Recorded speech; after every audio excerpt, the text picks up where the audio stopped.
Dobar dan, dobrodošli u emisiju Pola sata Demostata. Moje ime je Marija Stojanović, a danas razgovaramo sa ambasadorom Ukrajine u Srbiji, Volodimirom Tolkačem. Gospodine Tolkač, hvala vam što ste izdvojili vreme da pričate za Demostat. Hvala i za vas, zato što dajem ovo možnost da govori sa vas. Izvinimo, moj srpski jezik ne dobar, ne mnogo dobar i zato može da govorimo na anglийski. Hvala. Hvala vama. Russia invaded Ukraine almost 600 days ago. To your knowledge, how many Ukrainians have lost their lives since then? How many of them have been wounded? And how many of them have been displaced? So it's a difficult question for us because we can't now assess all our tragedies. First of all, death of our civilians and children. But first of all, I would like to say that it's not only 600 days of this war. This war began in 2014 when Russian aggressors came to Crimea and Donbass. But today we have more than 500 children died in our country, as well as more than 10,000 civilians also killed, and approximately 16,000 injured. Unfortunately, it's only information of UN Organization of Ukraine, so it's not exact. It's only confirmed deaths in our country. Unfortunately, this figure might be more. Much more. Mm-hmm. And what about the Ukrainians who have been displaced? So for this day, I think that there are a lot of Ukrainians displaced. First of all, more than 10 million people displaced from in our country and immigrate to other as refugees. This figure is very various because a lot of people returned back. Some of them went far from first place for their when they stated as refugees. So it cannot be count very clearly, but I think that it's more than 10 million people. Thank you. How many of your compatriots have come to Serbia since February 2022, and how were they welcomed in our country? So we have here in Serbia today more than 6,000 people who ask for temporary defendant here in Serbia. As well as today we have in Vranje the center what is especially located for Ukrainians. About 60 persons. It's first of all women with children and old people. But a lot of people are staying here in Belgrade especially, and approximately it's more than 6,000. I know only that the border between your neighbor's country and Serbia crossed more than 25,000 and less than 24,000 left. And how they were welcomed here in Serbia? Are they satisfied with their life here? Some of them has relatives or friends here, and they located in those places. But as I mentioned before,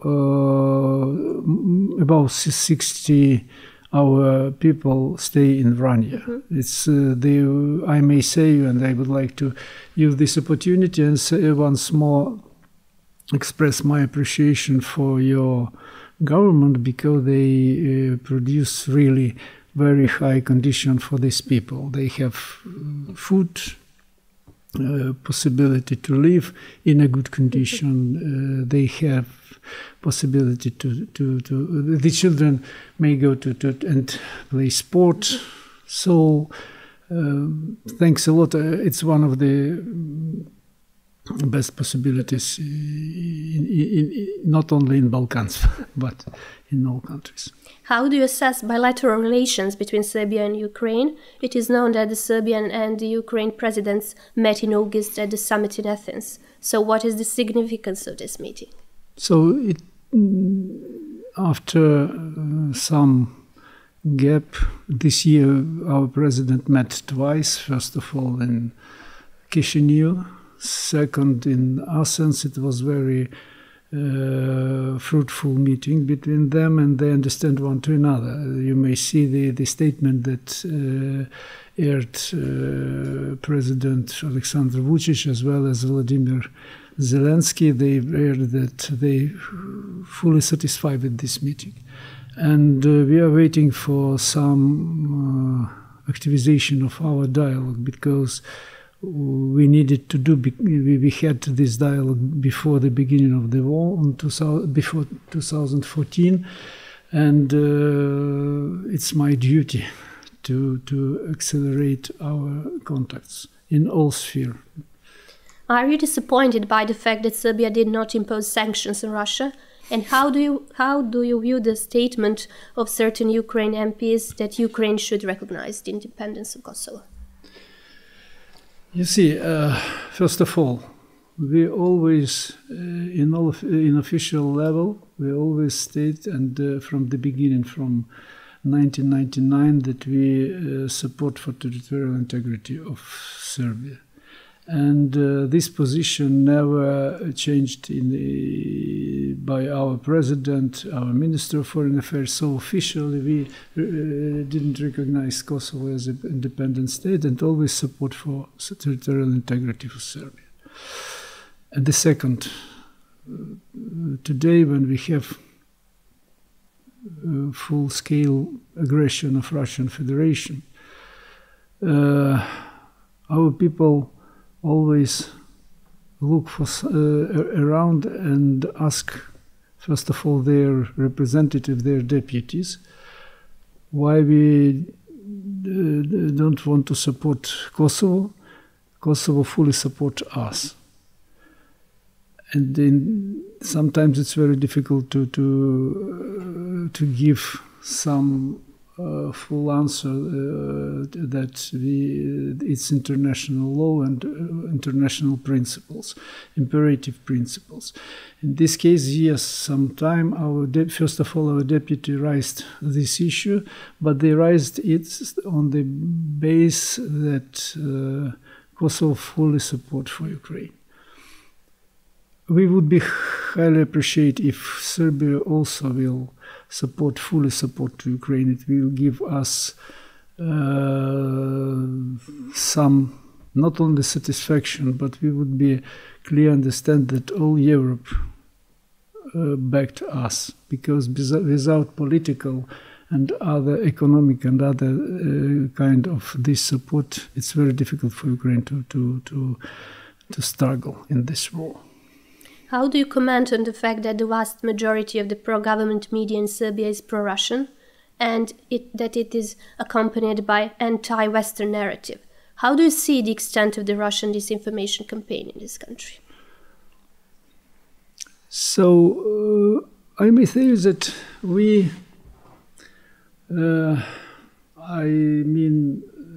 first of all, Ukraine lost time.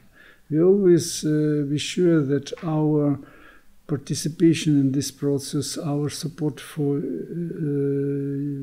Serbia, gave us some understanding that we may account to the support in all spheres. But we lost the time and gave the Russians an opportunity to grow their influence here in Serbia. Unfortunately, our West colleagues also pay a lot of attention to economic issue, for investment, for economic support, for growth of Serbia. But really, it's today all this war. It's not only war of weapons or something else. It's also information war. I think we need to accelerate this process, and one of the reasons why I'm here today is mean that I would like to give you some information, true information about situation in Ukraine and the war. What is your view on the fact that the participation of the Ukrainians in the liberalization of Belgrade in October 1944 is often neglected in our country, as well as the fact that the Ukraine high officials visited Belgrade during the NATO bombing in summer 1999? You see, it's an old story, but really we began our support, our Ukrainian support to Belgrade in those times. The former Minister of Foreign Affairs of Ukraine, Mr. Boris Tarasyuk, a few times he refreshed my memory and say, I remember those times when I came to Serbia and we tried to stop this bombing. He was here with the Minister of Defense, and they tried to seek some compromise. Unfortunately, in those times, Milosevic wouldn't be ready to do it. And today, black humor is very popular in Ukraine. And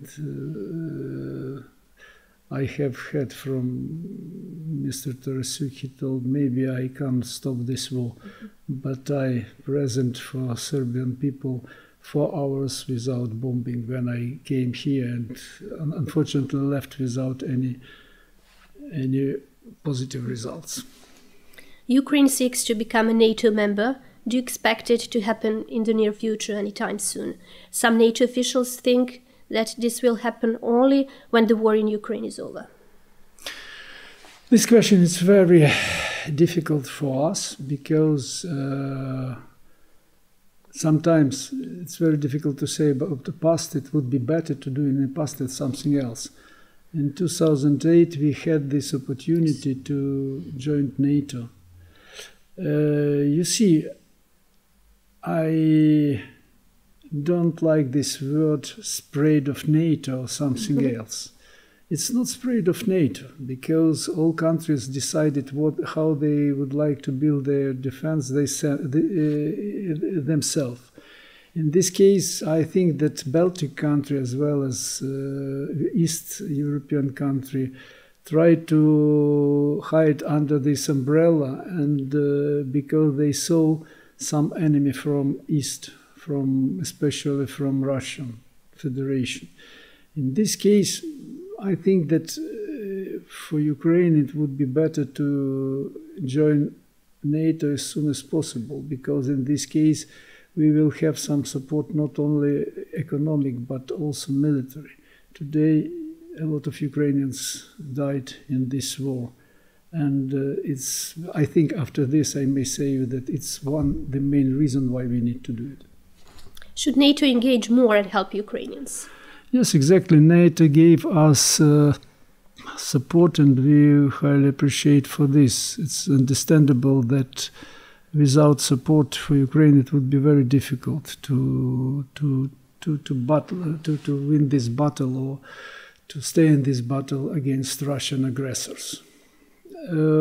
What I can tell you that, first of all, when somebody tried to emphasize that today it's war between NATO and Russia, it's a lie. It's first of all, it came from Russian journalists and from Russian propaganda.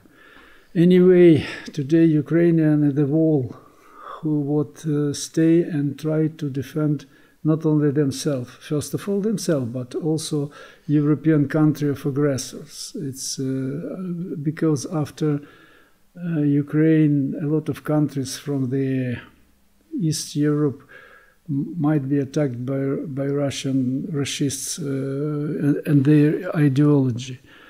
So in this case, what I can tell you, fortunately for us, we feel this support. We need this support, because if we have new tanks, new systems of defend our air, it's mean that we didn't lost a lot of our soldiers, our civilians, and so on.